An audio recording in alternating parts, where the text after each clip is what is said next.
Okay, so this is a recording to help with the Unit 3 lab, dissolved oxygen. So if you're on track, you can find it in the class plan, but if you're not, then go to plan. And then you're looking for 3.06. All right, so for when I recorded this, that we did it on November 10th. Go ahead and click that, hit more. All right, and here,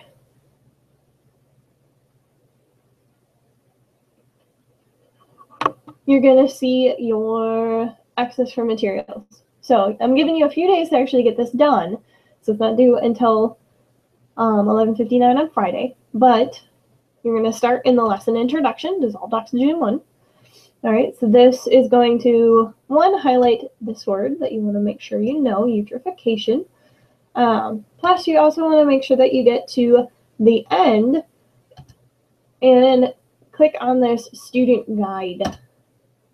Okay, so I have a few of these already open, but the guide has your materials that you need, defines eutrophication for you, as well as, if you scroll down, your procedure. Okay, so some of the things that you're working with today, these are not necessarily friendly chemicals. So there are some goggles in your kit. You want to wear those. If you get anything on you, wash it off right away. You know, when you're opening up the plastic bags and getting off the little safety plastic seals, don't use your teeth, stuff like that, okay? So in addition to the student guide, I'm going to go back to the class. As you continue through the rest of the materials, this laboratory dissolved oxygen 1, this is going to explain what eutrophication is. All right, that way you have a good handle on using that word when you get to your lab report. So make sure you read through these carefully, maybe take some notes. Then, when you get to investigation, that's when you want to actually do the lab. All right? So, laboratory guidelines, those are more in the safety things. Those are ideas to help you. We want to wear safety glasses while you're doing this. Not a bad idea to wear gloves. Okay? So, even if you're wearing gloves and you still spill, you want to wash your hands. That way it doesn't eat through the gloves. If you're not wearing gloves, it's even more important to wash your hands right away if anything spills. All right? And then there's a big thing, you need dry yeast. All right? So if you've got a baker in the family, you probably have that lying around the house. If you want to, it's not that expensive to go buy. Yeah, and you only need a packet. So you won't need a whole giant thing. You can get one of the little packets from the baking aisle. Or, if that's totally not an option, there is a virtual link right here. Okay, so if you don't have yeast, you can do this lab virtually. You can still more or less follow the procedure as you see it. The tutorial will get you familiar with how to maneuver around in the lab activity. So I would do the tutorial first and then follow along with the procedure that is in the student guide to actually perform your lab. Okay. In addition to the link to the virtual lab on here, it's also a link to your lab report, which you're going to turn in. Should look something like this after you click on enable editing. All right, so big, huge checkup points are related to the data you get from your lab. I know ours won't match exactly, but there is a trend that should stay the same. And if that trend doesn't match, then I'll let you know. You might have to go to the virtual lab to do it again or something like that. Okay, and then some post-lab questions. One, because I know I have some students who will probably end up doing the virtual option. This question down here, number 6, there's not an option to do that in the virtual lab. So this is bonus. So if you want to go around, you know, find a lake or a puddle or something, you know, if you have water that ends up collecting when your sprinkler system goes off or something, you can do this. But question 6 is optional. It'll be bonus if you do it. All right. So let's look at our equipment. And I'm also going to get the student guide open. Okay. I'm going to pull this off to the side so I have it easily handy. So you have a kit in your packet that comes with these containers. It also has this card that gives you an idea of the colors that you might see. A pipette, which you'll need with the yeast solution. And then this is your test tube. Right? I know it's not really an actual test tube, but it works like one. So I'm going to scroll down to phase 1 of the procedure. It says prepare your control by cleaning the test tube and rinsing it with tap water. Okay, so I already did that. One thing that I'm adjusting is it says to fill your test tube to the 6 milliliter mark. Problem is, I've got a 5 milliliter mark and a 10 milliliter mark. All right, the option is up to you. You can use either one. I went to 10. All right, so just because you want something you can actually read off of the bottle, because we're gonna start each phase of the lab with 10 milliliters of just regular tap water. All right, so now let's start following along. So it says it starts with, sorry about that.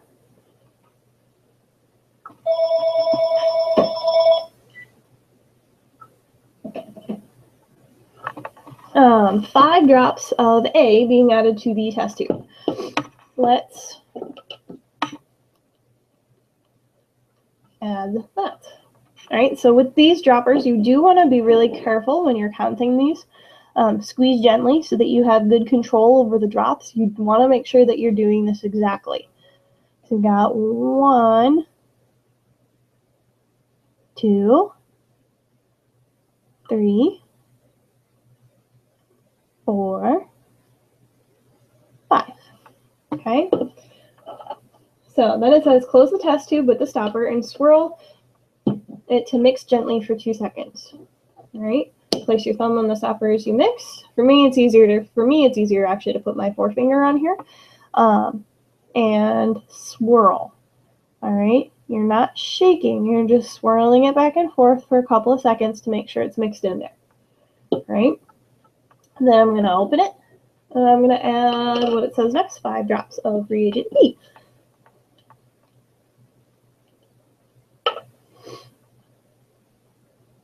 One, 2, 3, 4, 5. All right. If you end up spilling any of these, clean them up right away. So there's 1. Putting the cap back on my B. And now I do the same thing. I carefully mix by swirling for a couple of seconds. All right. So now I'm on step 7 where it says wait for 2 minutes. So I have a timer handy for 2 minutes and start. Okay. So while we are waiting on this, just to kind of talk about what these chemicals are doing. So A, B, and C are kind of setting up our solution to focus on counting only the oxygen dissolved in the solution. All right, because that's what this lab is about. We want to know how much oxygen is in our water. All right, so those, the combination of adding these chemicals makes it so that when we add reagent D won't cause the color of the water to change until we are out of oxygen. All right, so that means the amount of reagent D we add tells us how much oxygen we have.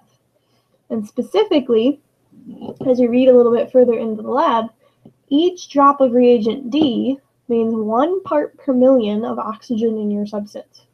Okay, so the more reagent D, the more oxygen. Now, the key is to make reagent D work correctly, you have to do this first part with the A, B, and C 100% correct. Okay, so I've got almost there, got 40 more seconds to go. So just looking ahead at my procedures, I'm going to add 5 drops of reagent C. Do the same thing, and here you should notice a second color change to this yellowish brown. Okay.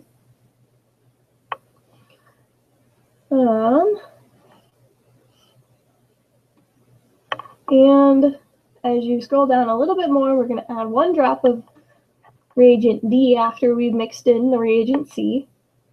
And we're looking for the test tube to go blue. Now, we'll get there when we start adding. So there's my 2 minutes. So now I'm going to add 5 drops of reagent C.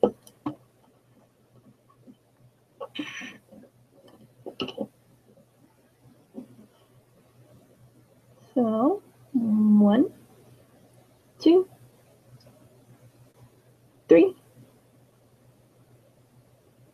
4, 5. Okay.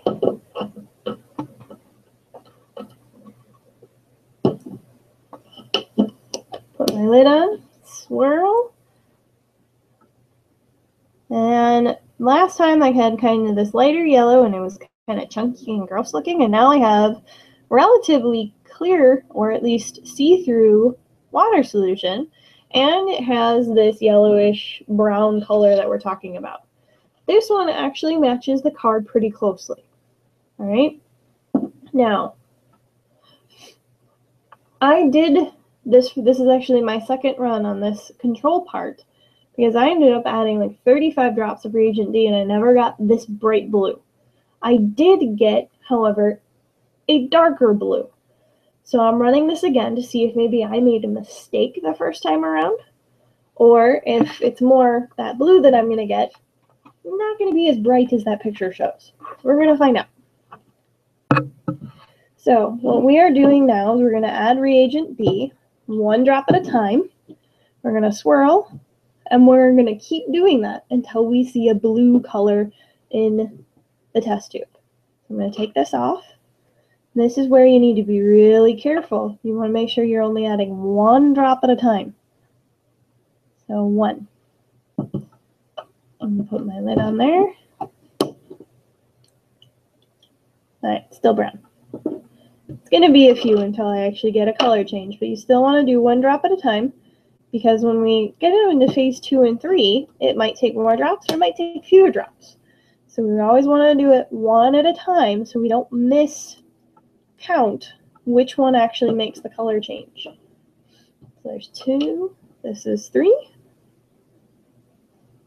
So if you're somebody who might get distracted while you're counting, you might want to tally them too, like with a little piece of paper, scratch paper. That way you don't lose your count. But that was number 4.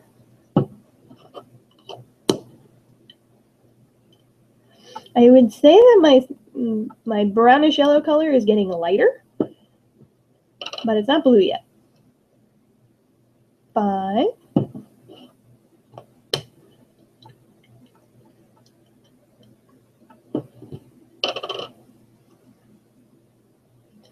6.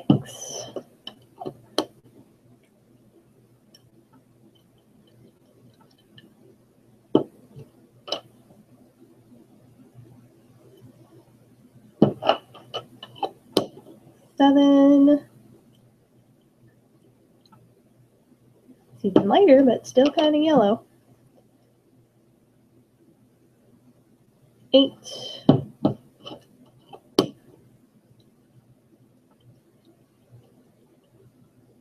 'Even lighter now, but definitely still a yellow hue to it, not blue. 9.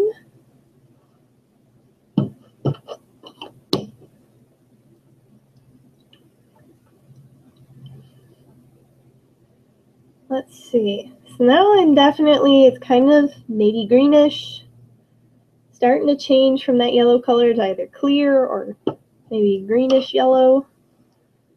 Let's see. 10.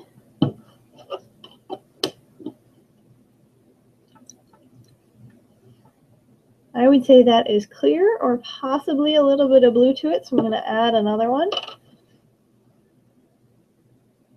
11.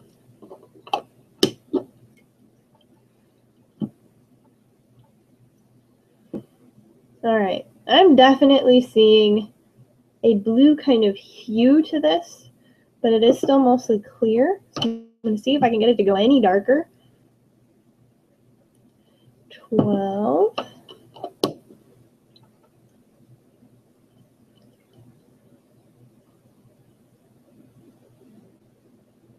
'So I definitely have a bluish color to it.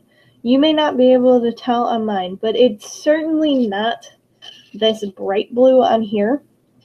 but it is blue. I can tell it's not yellow anymore, it's not green. All right, and then just to make sure that I don't get anything darker, I'm going to add a couple more, but I am going to take a picture of what I see now up against a white background so that I can compare it when I'm in the next couple of phases. So I might take a couple of pictures if I see any more color changes. All right. So this way I can compare them side by side to an extent. So just to double check, I'm going to add 13, see if that changes anything. If it still stays the same or gets lighter, then I'm going to call it.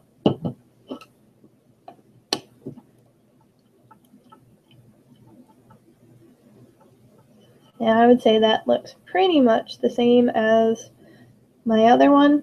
So I'm going to call it at 12 drops. Made my test tube go blue. All right. So I don't know if it's my water or if it's just that the picture on here isn't quite getting the color right. But I am definitely getting a blue hue, not yellow, not green. So that's why I'm saying it this color. If you're uncomfortable with this, use a virtual lab. Okay? So that takes care of part 1, phase 1.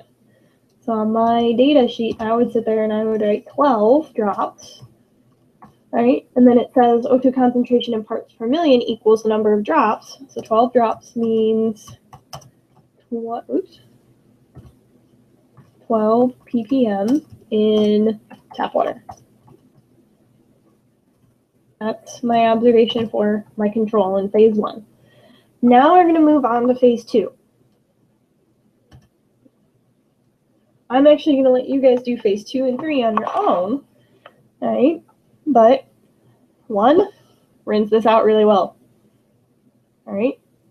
Then this is where the yeast comes in. You need to prepare a yeast solution. My husband's a huge baker. He bakes bread all the time, so we always have dry yeast lying around the house. You may not. All right. So if you want to, you can go out and buy some, or you can do the virtual lab. But just to make these helpful instructions a little bit more successful for you, dry yeast needs warm water to become activated. Not hot and not cold, but warm water. Generally around like 110 degrees. All right. So you might want to use your thermometer to get up there. But when you add your yeast, you're going to stir it. It's going to get cloudy. And then mine's actually been sitting for a little while, so the bubbles have died down some. But it should start bubbling. That way you know they're alive and they're going. All right. So then when you get to that point and you have your yeast ready, it'll take a few minutes for them to actually awaken and come back to life from that dried state. You're going to fill your test tube with tap water to the same mark that you did in part 1. So either 10 or 5, whichever one you decided to go with. All right. And then you're going to add 10 drops of your yeast solution. All right. So you're going to have the same amount of tap water as your control plus the yeast solution. And then the procedure becomes the same. You're going to add 5 drops of reagent A, put the cap on and swirl, 5 drops of your reagent B, put the cap on and swirl, let it sit for 2 minutes, 5 drops of reagent C, put the cap on and swirl, and then 1 drop at a time of reagent D until you get that same blue color. All right?